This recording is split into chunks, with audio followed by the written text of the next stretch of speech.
Hello everyone. तो Sunday का दिन और आज हम कुछ स्पेशल चर्चा करेंगे। स्पेशल चर्चा इस टॉपिक में करेंगे, क्या शेयर बाजार में इन्वेस्टिंग और ट्रेडिंग को एज ए करियर हम ले सकते हैं। केवल करियर ही नहीं, किसी दूसरे बिजनेस से अगर कंपैरिजन करें, जो कि बिजनेस करने में रिस्क तो हमेशा ही रहता है।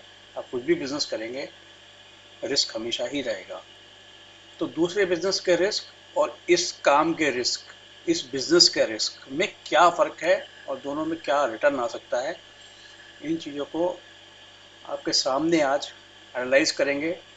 साथ ही इस टॉपिक पर भी बात करेंगे, क्यों मुझे, जब मैं कोविड के बाद, जब अब्रॉड से नौकरी करने के बाद जब इंडिया लौटा, तो मैंने क्यों चूज़ किया कि शेयर बाज़ार में ही हमें रहना चाहिए, जो शेयर बाज़ार वाले प्रोफेशन को ही ऑप्ट करना चाहिए rather than any other business. तो इन सारे टॉपिक्स के ऊपर आज बात करेंगे। वीडियो बहुत इंटरेस्टिंग होने वाली है। आप अगर इसके अंदर करियर देख रहे हैं तो भी, और करियर नहीं देख रहे हैं तो भी, इसमें कितना रिटर्न आ सकता है और कैसे आ सकता है, क्या डिसिप्लिन होने चाहिए, कितने एक्सपोजर होना चाहिए, उन सारी बातों की चर्चा करेंगे। साथ ही कंपैरिजन करेंगे दूसरे बिजनेसेस से। तो चलिए बात करते हैं एक एक करके सभी चीज़ों पे। केबल कंपनीज का स्क्रीन के ऊपर आप देख रहे हैं कुछ लगा हुआ है। यहाँ पे हमें देखना है आर ओ सी ई का data, return on capital employed. Return on capital employed क्या होता है? अगर आप में से कुछ लोगों को नहीं मालूम है तो मैं ठीक से एक्सप्लेन कर देता हूँ। रिटर्न ऑन कैपिटल एम्प्लॉयड का सीधा सीधा मतलब ये होता है कि जो भी आप बिजनेस कर रहे हैं उसको करने के लिए जितनी भी कैपिटल आपको दी गई है, प्रमोटर्स की कैपिटल और लॉन्ग टर्म बोरोइंग, जिससे आप मशीन खरीदते हैं, लैंड खरीदते हैं, वो, तो टोटल बोरोइंग के ऊपर आप कितना कमा रहे हैं टैक्स और इंटरेस्ट देने से पहले, मतलब कि जितना पैसा आप यूज कर रहे हैं धंधे में उससे कितना कमा रहे हैं। तो ये डेटा मैं आपको दिखाना चाहूँगा रेफरेंस के लिए। देखिए, पॉलीकैब इंडिया केबल की एक मार्केट लीडर है, सबसे बड़ी कंपनी है। 27% का इसका आर है, मात्र 27% का, नोट कर लीजिएगा। के ई आई इंडस्ट्रीज का 26% का आर है, है। फिनोलिक्स केबल का, फिनोलिक्स भी एक अच्छा ब्रांड है, रेनाउंड ब्रांड है, इसका 18.5% का आर है। समझ रहे हैं आप बात को? मतलब कि ये जो भी पैसा इसको दिया जाता है काम करने के लिए, उसके ऊपर 18.5% कमा पाती है। और यूनिवर्सल केबल का 12% है, डायनामिक केबल का 23%। ये सब बहुत छोटी कंपनियां नहीं है, बड़ी कंपनी है। तो कहने का मतलब ये है कि जितना पैसा इनको धंधा करने के लिए दिया जाता है, उसमें अगर कोई बहुत अच्छा धंधा करता है तो 24-25%, 26% ही कमा पाता है सारे पैसे का, जो कैपिटल एम्प्लॉयड होती है उसके ऊपर। तो ये बात आपको क्लियर हो गई होगी। ये बात मैं आपको क्यों बता रहा हूँ ये भी आगे आपको समझाता हूँ। अब अगर आप शेयर बाजार में काम करने के लिए उतरते हो तो आपको एज ए बिजनेस, आप इसको एज ए बिजनेस लेते हो कि भाई मैं तो शेयर्स के अंदर शेयर्स को चूज एंड पिक करूंगा, सारा उसका रिसर्च, फंडामेंटल, टेक्निकल एनालिसिस करूंगा और मैं प्रॉफिट इस तरीके से कमाऊंगा कि मेरा आर ओ सी ई कम से कम इतना तो आए, इससे ज़्यादा आए। उससे पहले मैं ये बता देता हूँ कि मैंने क्यों इसको चूज़ किया। क्योंकि भाई देखो, मेरा बैकग्राउंड है फाइनेंस का। हम हर चीज़ को ऐसे एनालाइज करते हैं कि भाई हमें मिलेगा क्या, कितना इन्वेस्टमेंट होगा और कितना मिलेगा। तो जो फाइनेंस के आदमी होते हैं, जो ज़्यादा कैलकुलेट करना जानते हैं और कैलकुलेट करते हैं चीज़ों को, ज़्यादा मैथमेटिक्स में पढ़ते हैं ना, कभी उनको कोई धंधा वाइबल लगता ही नहीं है। क्योंकि धंधा होता है स्केलेबिलिटी से। जब स्केल आता है, स्केल बड़ा होता है, तब जाकर के धंधा होता है। जब धंधे की शुरुआत में किसी को पता ही नहीं होता कि क्या होगा। बहुत सारे धंधे को हमने एक्सप्लोर करने की कोशिश की और जब उसका हिसाब किताब बना करके देखते थे तो कहते अरे यार, इसमें तो कोई फ़ायदे नहीं है, पता नहीं होगा कि नहीं होगा, और ये तो ठीक नहीं लगा। तो कुल मिलाकर के धंधा हमें तो लगा कि इतना रिटर्न तो शायद शेयर बाजार से भी निकाला जा सकता है बढ़िया आराम से। इसलिए हमने इसी धंधे को ऑप्ट किया और इसी धंधे में रहने का, टाइम स्पेंड करने का मन बनाया। अब देखिए, risk factor, strength and weakness तो हर फील्ड में होती है। आप इसका सॉर्ट करके देखेंगे तो हर धंधे में आप अगर मान लिया कोई मशीन लगाते हैं, जगह किराए पे लेंगे, बहुत बड़ी कैपिटल आपकी नहीं है तो मशीन लगाते हैं, उसके ऊपर आप लेबर रखेंगे, सैलरी देनी पड़ेगी टाइम से, बिजली का खर्चा और दुनिया जहान के सारे सरदर्द लेकर के गवर्नमेंट के सारे लाइसेंस वाइसेंस करके आप जब बनाएंगे तो फिर एंड ऑफ द डे आपको वही मिलने वाला है जो मैंने आपको भी दिखाया, 24-25% जो कैपिटल लगेगी उसका। अच्छा, रिस्क हमेशा फेल्योर, और बिजनेस में फेल्योर का रिस्क हमेशा ही रहता है। तो वर्सेस वो और ये कंपेयर करके देखेंगे और देखेंगे कि प्रोज एंड कॉन्स क्या निकल करके आते हैं। तो अब आ जाते हैं हम कैपिटल मार्केट यानी शेयर बाजार वाले बिजनेस को। अगर हम मान लिया कोई ऑप्ट करता है, मैं शुरुआत करता हूँ 10 लाख की कैपिटल से, किसी की 10 लाख की कैपिटल है मान लिया, और उससे वो, अभी मैं मार्जिन फंडिंग को ऐसे हटा देता हूँ, 10 लाख की कैपिटल कोई आदमी ले करके आता है और कहता है भाई मैं तो दुकान नहीं खोलने के बजाय मैं तो शेयर बाजार में धंधा करना चाहता हूँ। टेक्निकल सीखता है, फंडामेंटल सीखता है, टाइम देता है, सब कुछ सीख जाने के बाद क्या होता है, इसमें सबसे बड़ा होता है कि इनडिसिप्लिन। जब डिसिप्लिन नहीं रहता है ना तो 900 लग जाते हैं। तो अब हम बात करेंगे कि कैसे डिसिप्लिन के साथ हम ये 27% के ROCE को बीट कर सकते हैं, इतनी सी बात करेंगे। तो अब मान लिया 10 लाख की कैपिटल से कोई आदमी बिजनेस स्टार्ट करता है, 5 से भी कर सकता है, लेकिन हम 10 मान के चलते हैं, क्योंकि 10 लाख से कम में स्टार्ट करोगे ना तो फिर आपको लगेगा कि नौकरी ही ठीक है। तो नौकरी से तो देखो कोई कंपैरिजन नहीं है, हम बिजनेस टू बिजनेस कंपेयर कर रहे हैं, ये बिजनेस वर्सेस वो बिजनेस, ठीक है। तो 10 लाख की कैपिटल से कोई बंदा स्टार्ट करता है तो हमने उसको स्प्लिट कर लिया 20 में, यानी कि 20, अब वो एक ट्रेड का जो साइज होगा 50,000 का उसका होगा। अच्छा, अब हमने क्या एज्यूम किया कि नंबर ऑफ ट्रेड वो 30 ट्रेड लेगा महीने में, और उसका सक्सेस रेट होगा 70%। भाई अगर आप स्मार्ट ट्रेडर हो, प्रो ट्रेडर हो, आप सीख करके काम कर रहे हो, आपको डेटा की समझ है, तो आपका सक्सेस रेट तो ज़्यादा होना ही पड़ेगा। 30% आप फेल भी होगे तब भी फेल हो जाओगे, तो कोई बात नहीं, फेल्योर का भी हमने हिसाब ले लिया। अच्छा, रिस्क और रिवार्ड, जब भी आप जो भी ट्रेड लोगे उसमें अगर 3% का, मतलब 3:1, बहुत कंजर्वेटिवली लिया है, बल्कि 4 भी हो सकता है ये, कि 3% का आपको अगर रिवार्ड मिल रहा है तो 1% का रिस्क भी है, आप ये मान के चलोगे। अब हुआ क्या, अब आप देखिए यहाँ पे कि 30 में से 21 ट्रेड में तो आपका टारगेट अचीव हो रहा है और 9 में आपका स्टॉप लॉस हिट हो रहा है, ठीक है। तो आपने 50-50 हज़ार रुपए के 21 ट्रेड लिए महीने में, जिसपे आपने 3% बनाया, कितना बना, 31,500 रुपए। 9 ट्रेड आपने लिए 50-50 हज़ार के, जिसमें आपने 1% लूज किया, तो कितना लूज किया, 4,500 रुपए। मंथली मंथली आपका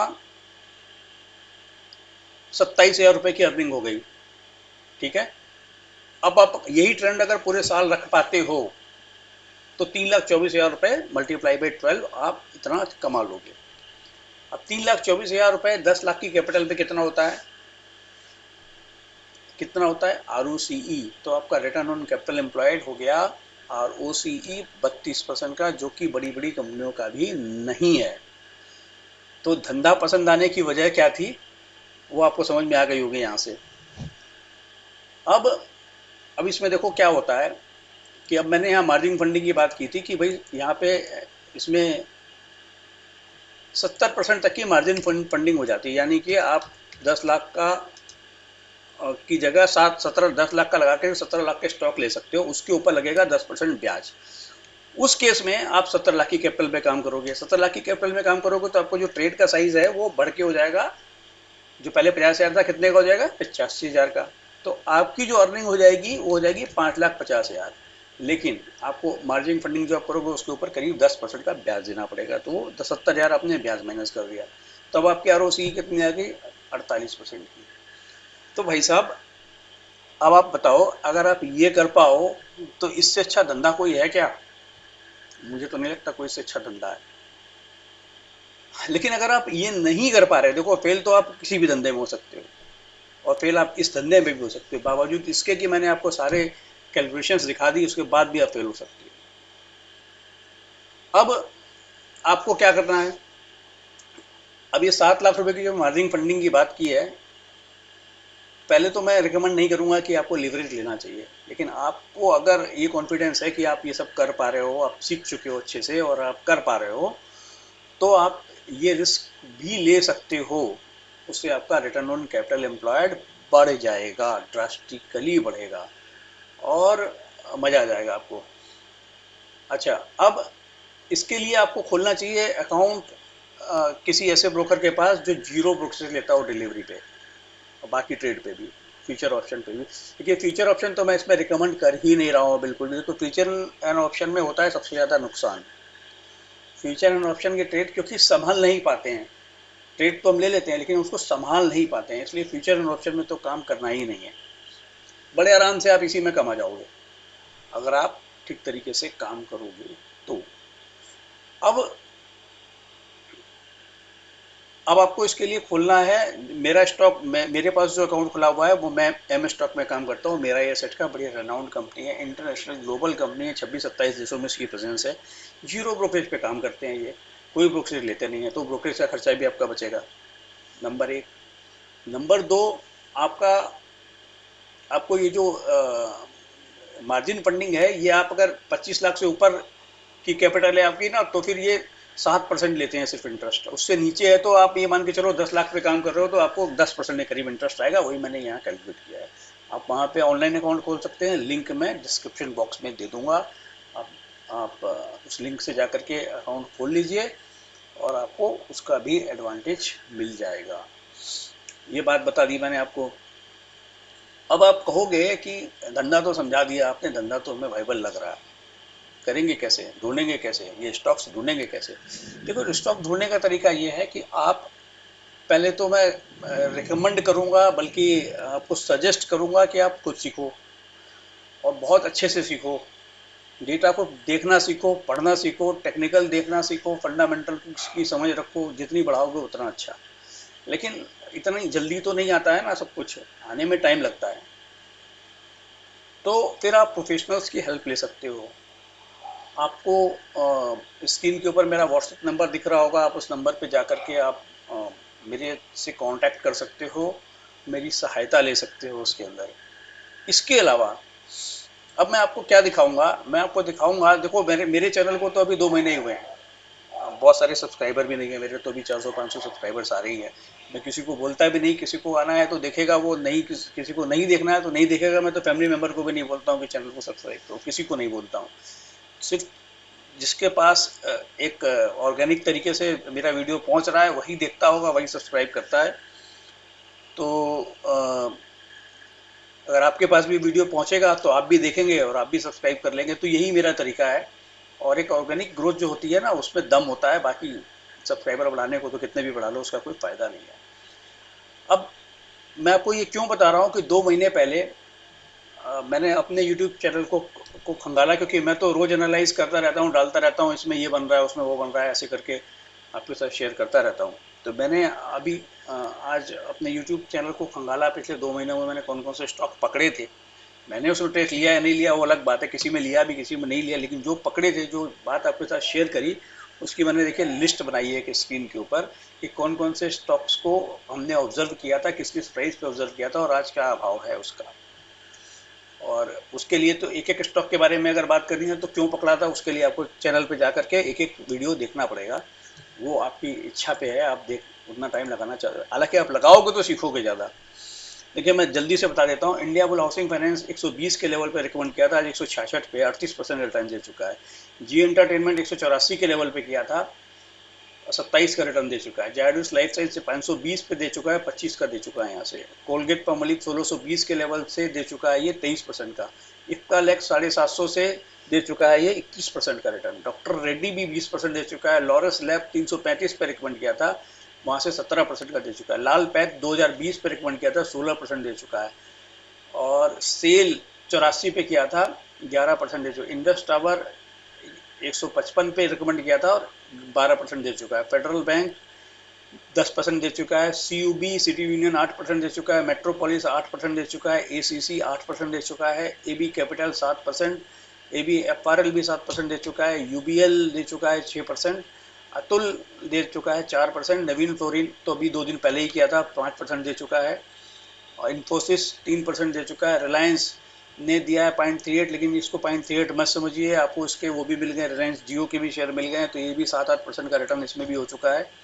IEX में -14%, ये माइनस, लेकिन भाई साहब हमने इसका सेल रिकमेंड किया था, जब 148 का था ना, तो हमने इसको सेल रिकमेंड किया था, सेल की बात की थी, तो वहाँ से ये -14 जो दिख रहा है, ये +14 है। एक चंबल फर्टिलाइजर हमने 275 के आसपास रिकमेंड किया था, ऑब्जर्व किया था। रिकमेंड हमने किसी को कुछ नहीं किया था, रिकमेंड वर्ड में बोल रहा हूँ तो उसको डिलीट कर दीजिएगा, मैंने सिर्फ ऑब्जर्वेशन अपनी रखी थी आपके सामने। 275 के लेवल पे हमने ऑब्जर्व किया था, अभी ये नीचे चल रहा है, लेकिन अभी हमें ये बाइंग पॉइंट इसका नज़र आ रहा है, वो हमने ऑब्जर्व किया है कि ये इसके रिजल्ट भी आने वाले हैं, ये चलना चाहिए यहाँ से। तो इसने एक चंबल ही ऐसा है जिसने नेगेटिव रिटर्न दिया। हमने बहुत ढूंढने की कोशिश करी, यार ऐसा थोड़ी होता है कि सारे के सारे पास हो जाएं, कोई कहीं ना कहीं तो दिक्कत भी आई होगी, लेकिन अनफॉर्चुनेटली या फॉर्चुनेटली हमें वो मिला नहीं। आपको मिले तो आप कमेंट बॉक्स में बता दीजिएगा। तो अब इस कैलकुलेशन से इससे देखिए बड़ा क्लियर कट इसको एज ए बिजनेस बनाया जा सकता है, और क्यों बनाया जा सकता है ये समझ में आ रहा है। रिस्क फैक्टर इसमें क्या क्या है, इसमें और उसमें फर्क क्या है। देखिए, यहाँ तो आप 10 लाख की कैपिटल से स्टार्ट कर रहे हो, अभी आप चलो थोड़े दिनों में 1 करोड़ की कैपिटल कर लोगे, 2 करोड़ की कैपिटल कर लोगे, 5 करोड़, 10 करोड़, 20 करोड़ तक की कैपिटल से भी काम करोगे ना, 100 करोड़ तक भी पहुंच जाओगे तो कोई फर्क नहीं पड़ेगा आपको, क्योंकि 100 करोड़ की कैपिटल को भी अगर आप 20 स्टॉक में डिवाइड करोगे ना, तो कितना आएगा, 5 करोड़ एक। 5 करोड़ एक स्क्रिप्ट में लगाना कोई ऐसा कुछ नहीं होता, बड़ी बात नहीं होती है। हाँ, लेकिन आप 1000 करोड़ 2000 करोड़ की कैपिटल पे अगर पहुंच जाते हो ना, तो फिर जब आप बाय करोगे तो प्राइस भाग जाएगा एकदम से। अभी तो आपके पास ये एडवांटेज है कि आप कुछ भी खरीदोगे तो प्राइस हिलेगा भी नहीं आपके खरीदने से, तो नीचे के लेवल पे आप एडवांटेज। अब डिसएडवांटेज क्या है, डिसएडवांटेज इसमें ये है कि देखिए, दूसरे बिजनेस में एक आपको स्केलेबिलिटी का फायदा मिलता है, जब आपका ब्रांड पॉपुलर हो जाता है। आज हेवल्स की बात करें या पॉलीकैब की बात करें, तो इनका प्रोडक्ट अपने आप बिक रहा है, बिकता ही जा रहा है, बिकता ही जा रहा है। इसमें क्या है कि आपको अपनी फर्दर कैपिटल, आप तो या बोरोड कैपिटल लाओगे या अपनी कैपिटल लाओगे, जैसे भी करोगे तो स्केल को बढ़ा पाओगे। तो बिजनेस को बहुत बड़ा बनाने के लिए एक सिनेरियो यहाँ पे डिफरेंट हो जाता है, उतना बड़ा बिजनेस नहीं बन पाएगा। लेकिन अभी आप 10, 20, 25, 30 लाख की कैपिटल से, 50 लाख की कैपिटल से स्टार्ट कर रहे हो, तो आपके लिए स्कोप ही स्कोप है, अगर आपकी लर्निंग बढ़ती है। अच्छा, दूसरा इसमें फिर क्या है कि ये तो आपकी हो गई कोर इनकम, इसके अलावा आप एडवाइजरी, आप अगर किसी दूसरे का फायदा कराओगे तो उससे भी कुछ चार्ज कर सकते हो। तो जब आप उससे चार्ज करोगे तो वो आपकी एक एक्स्ट्रा इनकम होगी, जो कि आपकी। तो उम्मीद करता हूँ कि ये सारी चीज़ आपको समझ में आई होगी। स्क्रीन के ऊपर आपका व्हाट्सअप नंबर भी फ्लैश हो रहा है, आप व्हाट्सअप पे मेरे से कांटेक्ट कर सकते हैं। चैनल को सब्सक्राइब कर लीजिए ऐसी ही इन्फॉर्मेशंस के लिए, वीडियो को लाइक एंड शेयर भी कर लीजिए। जितने लोगों के पास वीडियो पहुंचता है, उतने लोगों का भला होने के चांसेस होते हैं, और हमारी भी रीच बढ़ती है। ये कभी भी वन साइडेड नहीं होता। तो thank you very much for watching.